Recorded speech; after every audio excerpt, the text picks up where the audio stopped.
அது ஒரு மழையான இரவு. அனைத்தும் அமைதியாக இருந்தது. அதிகமாக அமைதியாக. அர்ஜுன் தனது வீட்டில் தனியாக உட்கார்ந்து தன் கைபேசியை உருட்டி பார்த்து கொண்டிருந்தான். அந்த நேரத்தில் திடீரென ஒரு அறிவிப்பு வந்தது. ஒரு செய்தி. 2 ஆண்டுகளாக அவன் பார்க்காத ஒரு எண்ணிலிருந்து. அவனுடைய இதயம் தடுக்கியது.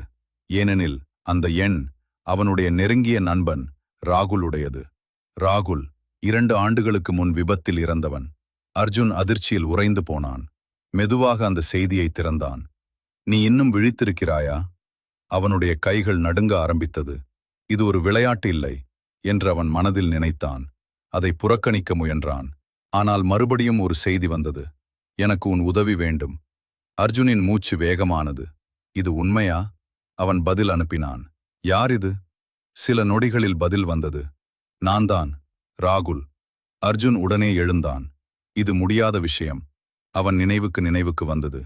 அந்த இரவு, அந்த விபத்து, அந்த குற்ற உணர்வு. அவர்கள் இருவரும் ஒரு விருந்திலிருந்து வீடு திரும்பிக் கொண்டிருந்தார்கள். ராகுல் மிகவும் சோர்வாக இருந்தான். ஆனால் அர்ஜுன் சொன்னான், இன்னும் கொஞ்சம்தான். அந்த கொஞ்சம்தான் எல்லாவற்றையும் மாற்றியது. திடீரென ஒரு லாரி. அதற்கு பிறகு அர்ஜுன் உயிர் பிழைத்தான். ஆனால் ராகுல் இல்லை. அந்த நாளிலிருந்து அர்ஜுன் தன்னை மன்னிக்கவில்லை. அந்த நேரத்தில் மீண்டும் கைபேசி அதிர்ந்தது. அர்ஜுன், கவனமாக கேள். அவனுடைய இதயம் வேகமாக துடித்தது. அந்த நாளில் நீ என்னை காப்பாற்ற முடியவில்லை. அர்ஜுனின் கண்களில் கண்ணீர் திரண்டது. ஆனால் இன்று நீ உன்னை காப்பாற்ற முடியும். அவன் பின்னால் ஒரு அடியை எடுத்தான். அதன் அர்த்தம் என்ன? செய்தி எழுத மீண்டும் தோன்றியது. உன் வீட்டிலிருந்து வெளியே போ. உடனே. வெளியில் இடியும் மின்னலும் ஒலித்தது. மழை சாளரங்களை பலமாக அடித்தது. அர்ஜுன் வீட்டை சுற்றி பார்த்தான்.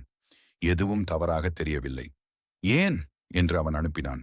பதில் இல்லை. அமைதி மட்டும். அதற்குப் பிறகு மீண்டும் ஒரு செய்தி. 5 நிமிடம். அவனுடைய இதயம் இறுக்கமானது. 5 நிமிடத்தில் என்ன நடக்கப் போகிறது? பதில் இல்லை. அவனுடைய மனம் குழம்பியது. இது யாரோ செய்யும் கேலிதானா? அல்லது வேறு ஏதாவது? அவன் கதவின் அருகே சென்றான். பின்னர் நின்றான். இது எல்லாம் தேவையற்றது என்று அவன் சொன்னான். நான் எங்கும் போக மாட்டேன். அவன் கைபேசியை மேசையின் மீது வைத்தான். உட்கார்ந்தான்.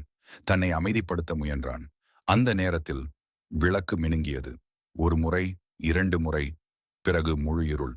அமைதி. அர்ஜுன் கைபேசியை எடுத்தான். ஒளி ஏற்றினான். அவனுடைய மூச்சு வேகமானது. அந்த நேரம் அதிர்வு. மீண்டும் ஒரு செய்தி. 2 நிமிடம். அவனுடைய பயம் பதட்டமாக மாறியது. சரி சரி என்று அவன் சொன்னான். அவன் கதவை திறந்தான். மழைக்குள் ஓடினான். காலில் செருப்பு இல்லாமல். குளிர், பயம். அவன் சாலையின் மறுபுறம் நின்றான். அவன் வீட்டை பார்த்து கொண்டிருந்தான். காத்திருந்தான். எதுவும் நடக்கவில்லை. 1 நிமிடம், மற்றொரு நிமிடம். அர்ஜுன் சிரித்தான். எனக்கு தெரியும், இது ஒன்றுமில்லை. அந்த நேரத்தில் ஒரு பெரிய வெடிப்பு. அவன் வீடு முழுவதும் சிதறியது. எங்கும் தீ, மக்கள் கத்தல். அர்ஜுன் தரையில் விழுந்தான். அதிர்ச்சி, பயம், ஆனால் உயிருடன். அவன் மெதுவாக கைபேசியை எடுத்தான். செய்திகளை திறந்தான். கடைசி செய்தி வந்தது. நான் சொன்னேன் அல்லவா, இந்த முறை நான் உன்னை காப்பாற்றுவேன். அவனுடைய கண்களில் கண்ணீர் வழிந்தது. ராகுல்? பதில் இல்லை. அந்த எண் மறைந்துவிட்டது. அது இருந்ததே இல்லை போல. மழையில் நின்று அர்ஜுன் அழுதான். சிரித்தான். உடைந்த மனம், ஆனால் உயிருடன். 2 ஆண்டுகளுக்குப் பிறகு அவனுடைய குற்ற உணர்வு கொஞ்சம் குறைந்தது.